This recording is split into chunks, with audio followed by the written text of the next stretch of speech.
Hello, good morning student. Last lecture में हमने इमली डिकिंसन की सेकेंड पोएम के इंट्रोडक्शन के बारे में डिस्कस किया था और उस पोएम का नाम था the success is counted sweetest. आज इस पोएम का ये सेकेंड लेक्चर है जिसमें हम उस पोएम के बारे में डिस्कस करेंगे, साथ ही साथ इसके थीम के बारे में भी डिस्कस करेंगे। तो चलिए हम पोएम को स्टार्ट करते हैं और इसकी लाइंस देखते हैं। बच्चों, इसकी लाइंस बहुत ही सिंपल है, आप इजीली समझ सकते हैं। फिर भी मैंने पोएम्स के नीचे या लाइंस के नीचे मैंने इसके वर्ड मीनिंग्स को दे दिया है और आप इससे इसको कनेक्ट करते हुए अच्छे से क्लियर करते ही चलते हैं। तो चलिए देखते हैं। Success is counted sweetest. जैसा कि मैंने पहले भी बताया था कि पोएम की पहली लाइन ही इस पोएम का टाइटल है। तो success is counted sweetest by those who never succeed. First two line पहले हम एक्सप्लेन कर लेते हैं। बहुत इजी लाइंस हैं, आप एक बार में ही क्लियर हो जा रहा है आपके माइंड में, या आपके माइंड में एकदम क्लियर इमेज क्रिएट हो रही होगी कि सक्सेस इज़ काउंटेड स्वीटेस्ट, मतलब सक्सेस को स्वीट माना जाता है किसके द्वारा? बाय दोज, उन लोगों के द्वारा, हु नेवर सक्सीड, जो कभी सक्सेस नहीं हुए। आपको सुनने में दो कॉन्ट्रेरी व्यूज़ लग रहे होंगे, दो अपोजिट व्यूज़ लग रहे होंगे कि जो कभी सक्सेस नहीं हुए उनके लिए सक्सेस बहुत स्वीट है, तो आपको कॉन्ट्रेरी ज़रूर लग रहा है। लेकिन एक बार इस पे आप अटेंटिव माइंड से फोकस करेंगे तो आपको मिलेगा क्या कि वो व्यक्ति जो कभी लाइफ में अपने सक्सेस नहीं हो पाए और जब उनको सक्सेस मिलती है तो वो उनके लिए बहुत स्वीट होती है। कहने का मतलब ये था पोएटिस का। ओके, आगे की दो लाइन्स और देख लेते हैं, उसके बाद इसको एक्सप्लेन करते हैं। टू कॉम्प्रेहेंड, कॉम्प्रेहेंड मतलब बच्चों देखो नीचे लिखा हुआ है अंडरस्टैंड। और नेक्टर, नेक्टर वैल्यूबल थिंग्स भी आप कह सकते हो, और वैसे नेक्टर का डिक्शनरी वर्ड होता है अमृत। एक अमृत की जो ज़रूरत होती है ना, या अमृत को प्राप्त करने के लिए या अमृत के इम्पोर्टेंस को समझने के लिए इसकी आवश्यकता होना बहुत ज़रूरी है। कहने का मतलब ये है कि मान लीजिए कि आप 2-3 दिन से प्यासे हैं या भूखे हैं, तो आपको पानी या खाने की इम्पोर्टेंस ज़्यादा पता चलेगी।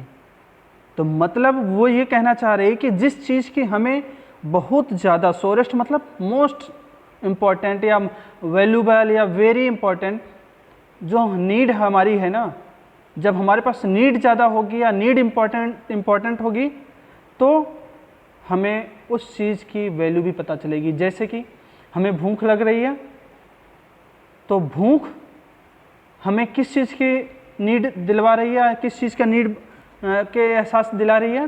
तो नीड यहाँ पे हमारा है भोजन। प्यास लग रही है तो हमारी नीड क्या है? पानी। तो यही वो कहना चाह रहा है कि टू कॉम्प्रेहेंड अ नेक्टर, मतलब अमृत की वैल्यू को, अमृत के वैल्यू को समझने के लिए उसकी इम्पोर्टेंस या उसकी आवश्यकता होना या उसकी नीड होना, उसके लिए डिजायर होना बहुत इंपॉर्टेंट है। तो चलिए अब इन 4 लाइन्स को एक्सप्लेन करते हैं। तो इन दिस स्टेंजा या in the first stanza the speaker expresses that in order to fully and truly understand victory, क्या करें? In order to fully, complete रूप में, एंड ट्रूली, वास्तविक रूप में, अंडरस्टैंड विक्ट्री, विक्ट्री को समझने के लिए वन मस्ट नो डिफीट, एक व्यक्ति को जानना जरूरी है। क्या? डिफीट, हार। मतलब किसी सक्सेस को अच्छी तरह से और पूरी तरह से समझने के लिए एक व्यक्ति को अपने डिफीट को जानना बहुत ज़रूरी है।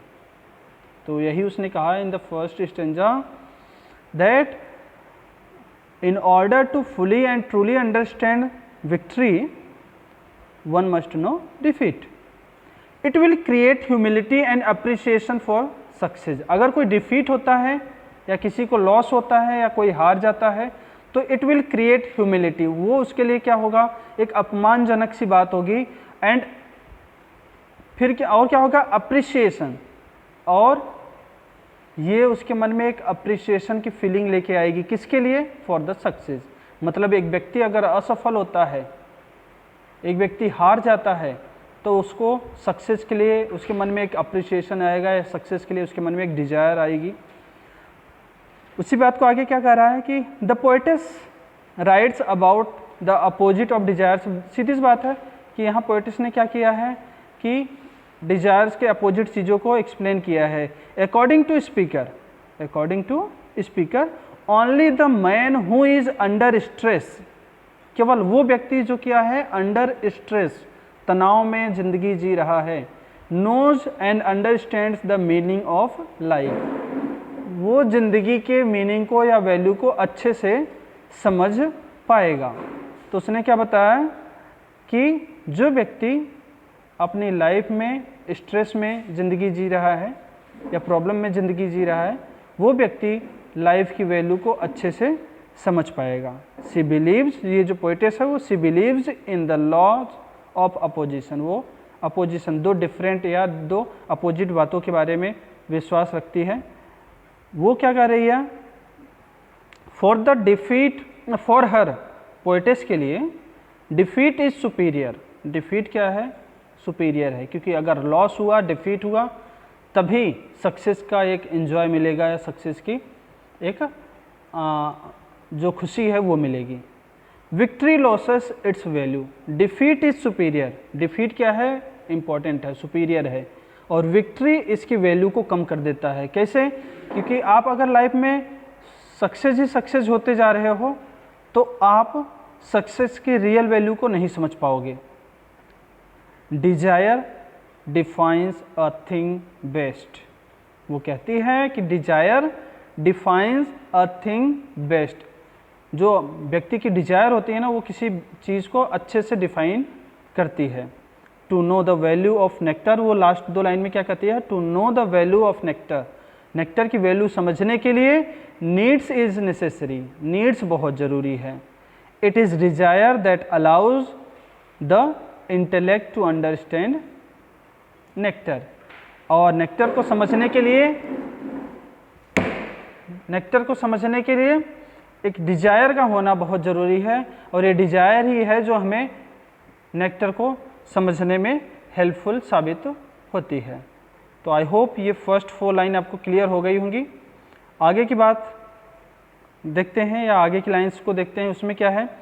तो अगली लाइंस में कहती है poetess, not one of all the purple host who took the flag today can tell the definition so clear of victory. एक बार मैं आपको इजीली वैसे ही क्लियर कर देता हूँ कि कहना क्या चाह रही है वो। पर्पल होस्ट का मतलब होता है बच्चों आर्मी, और टुक द फ्लैग टुडे, झंडा लहराना या झंडा अपने हाथ में लेने का मतलब ये हो गया कि विजय प्राप्त कर लेना, विक्ट्री प्राप्त कर लेना। क्या कह रहे हैं, क्या कह रहे हैं फर्स्ट 2 लाइन में, कि वो जो आर्मी है ना जिसने अपने हाथ में झंडा ले रखा है या जिसने विक्ट्री प्राप्त कर ली, जिसने सफलता प्राप्त कर ली है, वो नहीं बता सकता। Not one can tell the definition so clear, मतलब क्लियरली डिफाइन ही नहीं कर सकता किसको, विक्ट्री को या सक्सेस को, कि सक्सेस की वैल्यू क्या है। तो इन 4 लाइंस में यही कहना चाह रही है पोएटेस। चलिए देखते हैं इन 4 लाइंस को। तो in the second stanza the poetess explains that in spite of having the victory, मतलब विक्ट्री होने के बावजूद भी द विनिंग सोल्जर्स, जो विनिंग सोल्जर्स हैं, जो विनिंग आर्मी है जिसने युद्ध जीता है, do not understand the meaning of success, वो सक्सेस की मीनिंग को नहीं समझ सकते। क्यों? Because they have not experienced failure, क्योंकि उनके पास अनुभव नहीं है किस चीज़ का, फेलियर का, असफलता का। कहने का मतलब वो वही चीज़ अपने उस थॉट को फर्स्ट से लेकर लास्ट लाइन तक वो कंटेंट करती है या रिमेनिंग में रखती है कि जो अनसक्सेस देखा है वही सक्सेस की वैल्यू को समझ सकता है, जो फेल हुआ है वही सक्सेस को समझ सकता है। तो आगे क्या कह रही वो, according to the speaker the definition of victory can not be told by one who has taken a flag today. Starting में बता दिया कि द डेफिनेशन ऑफ विक्ट्री, जो सफलता या जो विजय की खुशियाँ हैं ना, या जो अनुभव है, वो विजय को या सक्सेस को अच्छे से एक्सप्लेन नहीं कर सकता। बिकॉज द विनिंग आर्मी या the victorious army can not tell it in the best way या cannot explain the success in best way because they never realized या they never felt the unsuccess या the defeat। तो इन 4 lines में आप समझ गए होंगे पोएटिस क्या कहना चाह रही है। चलिए नेक्स्ट 4 लाइन्स देखते हैं। नेक्स्ट 4 लाइन्स में वो कहती है as he defeated dying on those forbidden ear the distant strain of Trump burst agonized and clear। Dying मतलब मरता हुआ, सीधे सी बात है। फॉरबिडन ईयर का मतलब हो गया डिफिटेड पर्सन, जो व्यक्ति हार गया है। स्ट्रेन मतलब म्यूजिक, ट्रम्प मतलब हो गया विक्ट्री, बस्ट मतलब ब्रिंग्स आउट, एगोनिज मतलब पेन। तो इन लाइन्स में पोएटेस आप अभी ऊपर वाली सेकेंड स्टेंजा वाले लाइंस की जो थॉट है वो यहाँ पे चलते हैं। सेकेंड स्टेंजा में हमने ये पढ़ा था कि जो आर्मी हमेशा फ्लैग अपने हाथ में रखती है, हमेशा विक्ट्री को प्राप्त करती है, that army can not define the success clearly. फिर अब इस स्टेंजा में वो बताती है who can define the success clearly. तो वो कहती है कि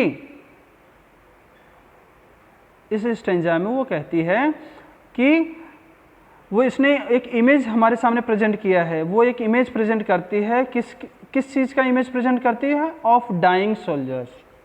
तो फर्स्ट लाइन में आपको दिख रहा होगा कि लिखा है ना एज ही डिफटेड डाइंग, एक व्यक्ति जो डिफीट हो चुका है और जो मरने के किनारे पे है या मरने वाला है, उसके लिए ऑन हुज फॉरबिडन ईयर, जिसकी कानों ने कभी भी नहीं सुना। किसको? डिस्टेंट स्ट्रेंड, जो दूर बज रही म्यूजिक है। किसकी? विक्ट्री की। मतलब जिन्होंने विजय प्राप्त कर ली है वो दूर कहीं उसको सेलिब्रेट कर रहे हैं, अपनी खुशियां मना रहे हैं। और जो हार चुके हैं, जिनके कान कभी विक्ट्री के सॉन्ग को नहीं सुना है, ये सॉन्ग उनके लिए क्या लेकर के आती है? एगोनीज, मतलब उनके लिए दर्द लेकर के आती है। तो उसके बारे में बात करती है पोएटेस और एक एग्जाम्पल हमारे सामने प्रेजेंट करती है। So in this stanza the speaker uses the dying soldier as an example of somebody who has failed. उसने डाइंग सोल्जर्स का एग्जाम्पल किस लिए लिया है? ताकि वो बता सके एक व्यक्ति के बारे में हु हैज फेल्ड, जो फेल हो चुका है। Yet understand the value of victory, fail हो चुका है फिर भी he can understand the value of victory, वो विक्ट्री की वैल्यू को समझ सकता है। Dickinson emphasize on how the fallen soldiers understand and appreciate the value of success more than the victorious soldiers। यहाँ पे वो किस चीज़ पे फोकस करे, किस चीज़ पे एम्फेसाइज कर रही है डिकिंसन या पोएटेस? कि जो फॉलन सोल्जर्स हैं, जो डिफिटेड सोल्जर्स हैं, they can understand and appreciate the value of success more than the victorious soldiers. मतलब जो हारे हुए हैं, जो अनसक्सेस हैं सोल्जर्स, वो सक्सेस को अच्छे से समझ सकते हैं और उसकी अच्छे से प्रशंसा कर सकते हैं या उसको अप्रिशिएट कर सकते हैं, मोर देन किसके बजाय विक्टोरियस सोल्जर्स, जो सोल्जर्स जीत चुके हैं या जिनको विक्ट्री मिल चुकी है उनकी बजाय। कहने का मतलब जो हारे हैं वो सक्सेस को अच्छे से डिफाइन कर सकते हैं बजाय जिसने सक्सेस को प्राप्त किया है। फिर आगे वो कहती है कि ये जो डिफिटेड सोल्जर्स हैं ना, ये उसके लिए क्या, उनके लिए क्या कहती है? To the poetess the definition of success will be told by one who is defeated and who is on the verge of death या who is on the edge of death. Poetess के लिए या according to the poetess the definition of success, जो success की definition है, first 2 line में देखना यही चीज़ कह रहा है। The definition of success will be told by one who is defeated. जो डिफिनेशन है सक्सेस की वो किसके द्वारा प्राप्त दी जा सकती है अच्छे से? हु इज डिफिटेड, जो हार चुका है, and who is on the verge of death, जो मौत के किनारे पे है। और उनके लिए वो आगे क्या कहती है कि ही हेयर्स या ही lessons them celebrating their victory. और जो मरने के किनारे पे है या जो हार चुका है वो क्या करता है, he listens the music of victorious soldiers who are celebrating their victory. कौन सी म्यूजिक को सुनता है? द विक्टोरियस सोल्जर्स, जो विजय प्राप्त कर चुके हैं उनकी म्यूजिक को सुनता है। हु आर सेलिब्रेटिंग विक्ट्री, जो कि विक्ट्री को सेलिब्रेट कर रहे होते हैं। And when he lessons that music it gives him agony, ये उनके लिए पीड़ा लेकर के आती है, उनके लिए दर्द लेकर के आती है। क्यों? That because that music does not belong to him, क्योंकि वो म्यूजिक उनसे बिलोंग नहीं करती या वो म्यूजिक उनके पास कभी नहीं आई। तो इन लाइंस में देख लिया बच्चों। सेकेंड और थर्ड जो स्टेंजाज हैं वो कनेक्ट करके आप पढ़ेंगे।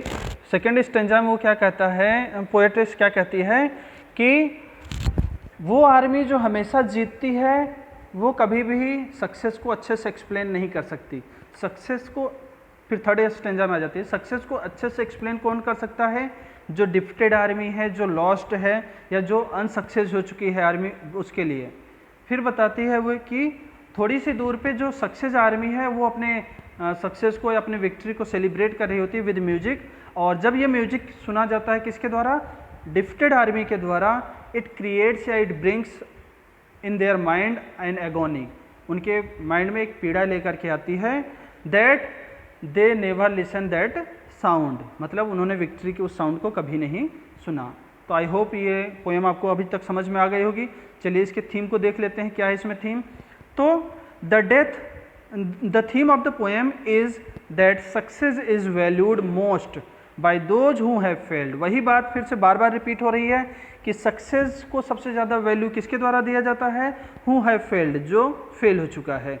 The speaker uses the dying soldiers as someone who desired for success but could not get it।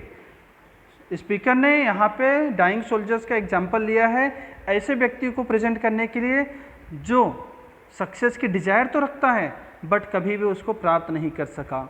When people truly desire something and cannot get it, वो कहती है कि जब व्यक्ति किसी चीज़ को वास्तव में चाह रखता है, डिजायर रखता है और उसको नहीं प्राप्त कर सकता है, तो there desire for it becomes greater.